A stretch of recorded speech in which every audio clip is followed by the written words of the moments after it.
आज आपण पोह्यापासून 2 पदार्थ इथे बनवणार आहोत पहा. अतिशय पौष्टिक असे हे पदार्थ आहेत. नक्की तुम्ही एकदा ट्राय करा. यासाठी तुम्हाला पातळ पोहे असतील तर चांगलंच आहे. नसले तर तुम्ही जाड पोहे पण इथं वापरू शकता पहा. चला तर रेसिपीला सुरुवात करूयात आपण. नमस्कार, मी प्रतिभा. माझ्या चॅनलमध्ये तुमचं खूप खूप स्वागत आहे. आता सुरुवातीला आपल्याला जे पोहे आहेत ते इथं चाळून घेतलेले आहेत आपण ते स्वच्छ करून घेतलेले आहेत. आणि आता ते आपल्याला पाण्याने स्वच्छ धुवून घ्यायचे आहेत. पहा वाटीचं माप घेतलेलं आहे. ही एक वाटी मी घेतली आहे मेजरमेंटसाठी. याने मी बाकीचं सगळं मोजून घेणार आहे. आता एक हे सगळे दोनदा तीनदा चांगले धुवून घ्यायचे आहेत पहा. स्वच्छ धुवून घेतलेत आणि म्हणजे त्यातलं सगळं पाणी जे असतं धुराळा वगैरे सगळा निघून जातो. स्वच्छ राहतील मग ते. आता हे चांगले भिजवले धुतलेत मी. थोडंसं पाण्याचा शिपका मारायचा आणि थोडे साईडला ते ठेवून द्यायचे आहेत. आता इथं आपल्याला एक छोटंसं इथं वाटण तयार करायचं आहे पहा. ह्या पिवळ्या मिरच्या मी घेतल्यात. त्या फार तिखट नाहीयेत. तुम्हाला जर जास्त मिरच्या घ्यायच्या तुम्ही घेऊ शकता. आल्याचे तुकडे टाकलेत पहा एक 3-4 इथं छोटे-छोटे आणि इथं हे घेतले पहा जिरा आणि हे सगळं आपल्याला मिक्सरमधून काढायचं आहे आता. मिक्सरमधून ते काढलंय पहा आपण. आता हे जे पोहे जे आहेत ते हाताने चुरगळून घ्यायचेत पहा ते मिक्स केलेले त्याच्यात टाकले आणि अर्धी वाटी आपण इथं तांदळाचं पीठ घेतलेलं आहे पहा. वाटी तीच आहे आपली. म्हणून मेजरमेंट आणि इथं कांदा घेतलेला आहे एक, बारीक चिरलेला आहे पहा तो स्मॅशरला लावला होता आणि थोडंसं आपण इथं मीठ पण टाकून घेतलेलं आहे. भरपूर सारी छान हिरवीगार कोथिंबीर इथं टाकलेली आहे आणि 2 कप हा नारळाचा चव इथं घेतलेला आहे पहा आपण. फार स्वादिष्ट लागतात थालीपीठं याच्यामुळं. असेल तर नक्की टाका पण. आणि आता हे मळून घ्यायचंय आपल्याला. पाणी पण लागणार आहे आपल्याला. पण जसं-जसं थोडं-थोडं पाणी इथं टाकून घ्यायचंय. फार पाणी ओतायचं नाही एकदम. आपण झालंय पहा आपण थालीपीठ तयार करून घेऊ. आपलं पीठ मळून तयार झालंय. आता आपण घेतलंय पहा इथे एक स्वच्छ असं तुकडा घ्यायचा आहे, कापड घ्यायचंय. त्याला असं पाणी मारायचंय. कापड अगोदर ओलं करून घ्यायचंय आणि असा गोळा ठेवायचा तुम्हाला पाहिजे त्या आकाराचा. तुम्हाला जसं मोठं लहान थालीपीठ पाहिजे त्या पद्धतीने तुम्ही हा गोळा घेऊ शकता. आता हे असं बोटाने छान थापून घ्यायचंय पहा. मस्त थालीपीठ होतात पहा याचे. मऊ होतात चांगले.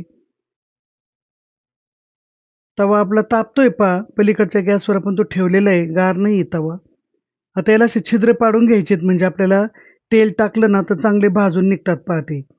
म्हणून ते छिद्र पाडणं गरजेचं आहे थालीपीठाला. आता तवा ठेवलाय पहा आपण. अगोदरच आपला तवा तिकडे तापलेला आहे. त्याच्यावर हे असे टाकून घेऊ पहा मस्तपैकी आणि त्याच्यावर थोड्या वेळासाठी आपल्याला 1-2 मिनिटासाठी झाकण ठेवायचं आहे. 2 मिनिटं झालेले आहेत पहा आपले. काढून घेऊ आपण. आता मधल्या छिद्रांमध्ये आपण तेल टाकूयात. तेलही फार कमी लागतं पहा. कमीत कमी तेलामध्ये होतात हे. आता आपण ते उलटून घेऊ पहा. छान उलटले पहा आपले असे खरपूस भाजून घ्यायचे आहेत चांगले. पहिले थालीपीठ तयार झाले पहा असेच आपण बाकीची पण थालीपीठं करणार आहोत. थोडंसं छिद्रांमध्ये तेल टाकून घेऊ आपण. तुम्ही जर डाएटवर असाल तर नंतरचं तेल नाही टाकलं तरी चालेल. काढून घेऊ पहा आपण हे थालीपीठ. गरमागरम थालीपीठ आणि एखादी चटणी खूप छान लागतात. मऊ होतात फार.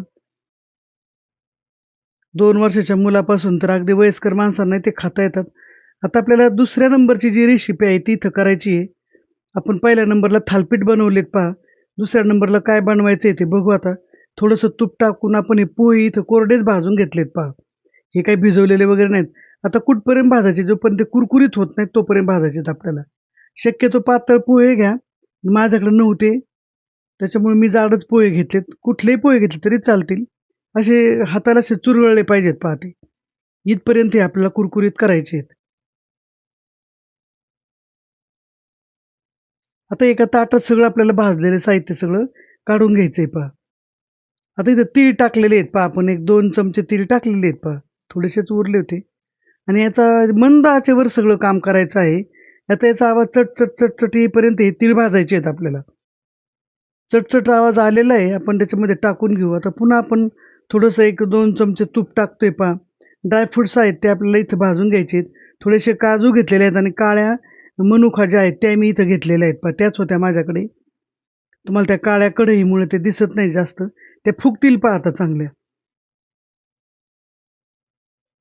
काढून घेऊ आपण. त्याचं फक्त मॉइश्चर थोडंसं कमी करायचं आहे. बाकी त्याला काही फार असं खूप भाजायचं नाही पहा. नंतर याच्यामध्ये नारळाचा जो चव आहे तो अर्धी वाटी घेतलेला आहे आपण. 1 नारळ याच्यासाठी लागतो पहा संपूर्ण दोन्ही पण रेसिपी जर तयार करायची असेल तर 1 नारळ पूर्ण लागलेला आहे मला. अर्धी वाटी इकडे लागला आणि तिकडे 1-2 चमचे आपण टाकला.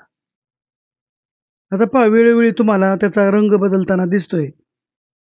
कुरकुरीत झाले चांगले. मॉइश्चर गेलेलं आहे त्याचं बरचसं. हे पण आपण त्या ताटामध्ये काढून घेणार आहेत आता. आता आपल्याला गूळ इथं वितळून घ्यायचा आहे फक्त. त्याला काही बाकी काहीच करायचं नाही. त्यासाठी 2 चमचे आपण इथं थोडंसं पाणी टाकलंय आणि एक अर्धी जे भांडं आहे, वाटी तेवढंच आपण गूळ घेतलेलं आहे आणि तेवढ्यात भरपूर गोड होतं. तुम्हाला जर जास्त गोड पाहिजे नसेल समजा, तर तुम्ही थोडेसे पोहे वाढवायचे आहेत मग. अजून अर्धी वाटी पोहे घेतले तरी चालतील म्हणजे फिक्कट गोड लागेल मग जरा. वितळलाय पहा गूळ आपल्याला गॅस आपण बंद केलाय पहा. गॅस अजिबात चालू ठेवायचा नाही. नाहीतर त्याचं सगळं मग खडा तयार होईल एकदम. आता हे सगळं मिश्रण आपण याच्यात टाकून घ्यायचंय पहा आणि पटकन हलवून घ्यायचं एकामागे एक. असे हे गोडाचे पोहे तुम्ही नैवेद्याला पण बाप्पाच्या करू शकता पहा. आता सणासुदीचे दिवस आलेले आहेत. प्रसादासाठी तुम्ही असा नैवेद्य म्हणून असे हे गोड पोहे करू शकतात. खूप छान लागतात, पौष्टिक आहेत. आता आपण इथे विलायची पावडर बारीक करून घेतलेली शेवटच्या स्टेजला टाकायचं एकदम आणि जे जायफळ आहे ते आपण इथं किसून घेणार आहे पहा. गुळाचा पदार्थ आहे, जायफळ हे हवंच. खूप छान लागते जायफळामुळे चव चांगली येते आणि झालं आपल्याला आपले गोड पोहे तयार झालेत पहा. असे आपण आज इथं 2 पदार्थ बनवलेले आहेत. पोह्यापासून थालीपीठ बनवलेलं आहे आणि पोह्यापासूनच एक गोड पदार्थ बनवलेला आहे. आजची रेसिपी तुम्हाला कशी वाटली मला हे कमेंट करून सांगा. व्हिडिओला लाईक करा, शेअर करा आणि सबस्क्राईब करायला मात्र विसरू नका. नवनवीन व्हिडिओ पाहत राहा. आपले हे गोड पोहे तयार झालेत पहा. अतिशय छान लागतात चवीला. आपण ते आता भांड्यामध्ये काढून घेऊ. असे छान रसरशीत झालेले आहेत आणि गोड पण झालेले आहेत. पहा असे काढून घ्यायचे. किती छान त्याला स्ट्रक्चर आले बघा. काळ्या मनुका कशा उठून दिसतायत त्याच्यामध्ये. म्हणून मी काळ्याच मनुका टाकल्या त्याच्यात आणि पौष्टिक पण असतात त्या.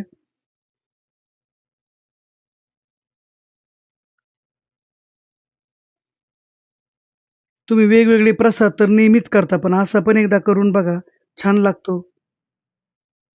थालीपीठही वेगवेगळे नेहमी करता, असे पण एकदा करून बघा. थालीपीठ आपण वाढून घेऊ पहा ताटामध्ये. लाल चटणी केलेली आहे मी. त्या चटणीबरोबर तुम्ही कुठल्याही याच्याबरोबर खाऊ शकता पहा. लोणच्याबरोबर सुद्धा छान लागतं. आणि लाल चटणी आपण इथं केलेली आहे. चटणीबरोबर आपण ते खाऊन घेऊ. व्हिडिओ पाहिल्याबद्दल खूप खूप धन्यवाद.